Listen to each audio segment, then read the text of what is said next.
अवधूत चिंतन श्री गुरुदेव दत्त श्री स्वामी समर्थ। नमस्कार मंडळी, श्री स्वामी समर्थ। तुमच्या सगळ्यांचं आपल्या चॅनलवरती खूप खूप मनापासून स्वागत करते आणि आजच्या नवीन व्हिडिओला सुरुवात करते।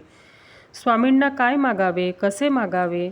तर बघा, आपण सांसारिक माणसं आहोत। आपल्या आयुष्यामध्ये कायम काही ना काही अडचणी येतच असतात। मग आपण देवाकडे काही ना काही मागतच असतो। पैसा, नोकरी, यश, सुख, शांती हे आपण सगळं मागत असतो देवाकडे। पण स्वामींना काही मागायचं असेल तर एक गोष्ट लक्षात ठेवावी की स्वामींना आपल्या गरजेपेक्षा आपल्या मनाची अवस्था जास्त माहिती असते।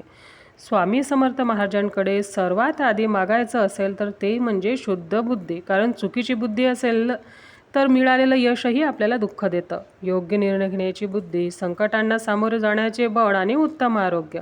बघा, कितीही पैसा असेल आणि आरोग्य चांगलं नसेल तर त्या पैशांचा, त्या संपत्तीचा उपभोग आपण घेऊ शकत नाही।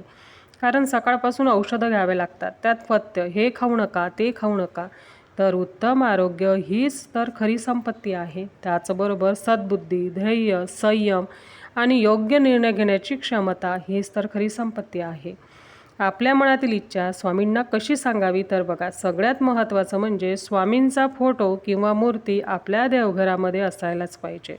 स्वामींचा फोटो किंवा मूर्ती आपल्या घरामध्ये असणं ही खूप मोठी गोष्ट आहे। कोणीतरी आपल्या सोबत आहे याची आपल्याला नेहमी जाणीव होत असते। आणि स्वामींचं वाक्य आहे, भिवू नकोस, मी तुझ्या पाठीशी आहे। आपल्यावर कधी अशी वेळसुद्धा येऊ शकते की त्यावेळेस आपल्यासोबत कुणी नसतं। तसंही संकटात स्वामींशिवाय कुणीही धावून येत नाही, दुःखात कुणी कुणाचं नसतं।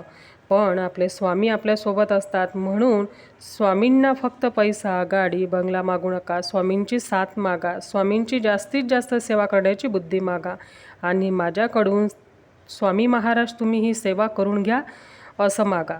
मी जर संकटात असेल तर स्वामी आई त्यातून खचून न जाता, न डगमगता बाहेर निघण्याचं बळ द्या, मला मार्ग दाखवा। हे स्वामी राया, मी तुमच्या चरणांशी नतमस्तक झाले आहे। मी तुम्हाला भक्तीने, श्रद्धेने मुजरा करते आहे। जोही भक्त तुम्हाला श्रद्धेने, भक्तीने मुजरा करतो त्याला तुम्ही इतरांसमोर झुकायची वेळ कधीच येऊ देत नाहीत। आपण श्री स्वामी समर्थाष्टक म्हणताना नेहमी म्हणतो, एवढी भिक्षा घाल समर्था, नित्यमुखी गावी तुझी गुण गाता। घडोपाद सेवा तुझ्या किंकराला, समर्था तुझ्या विन प्रार्थू कुणाला, समर्था तुझ्या विन प्रार्थू कुणाला। हे स्वामी आई, मी केलेल्या कष्टाला यश मिळू दे, सतत येणारं अपयश दूर कर। मी प्रामाणिकपणे कष्ट करते आहे, त्यात मला बळ दे, माझं मन शांत ठेव। माझ्या मनात अहंकार कधीच येऊ देऊ नका। अहंकार आला की माणूस देवापासून दूर जातं आणि मला तुमच्यापासून दूर जायचं नाही। जे मिळेल त्यात मला समाधान मिळू द्या, हीच तुमच्या चरणी प्रार्थना आहे।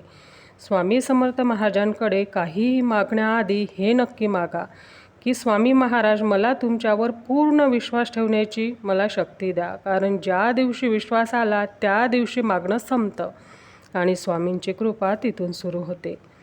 तर आजचा व्हिडिओ इथेच एंड करते। व्हिडिओ आवडला तर नक्की लाईक करून शेअर करा आणि कमेंटमध्ये श्री स्वामी समर्थ लिहायला अजिबात विसरू नका। आणि हो, आपल्या चॅनलला सबस्क्राईब देखील करा। झालेली सेवा स्वामी महाराजांच्या चरणी रुजू करते। तर भेटू पुन्हा अशाच एका नवीन माहितीसोबत। तोपर्यंत सर्वांना श्री स्वामी समर्थ। धन्यवाद।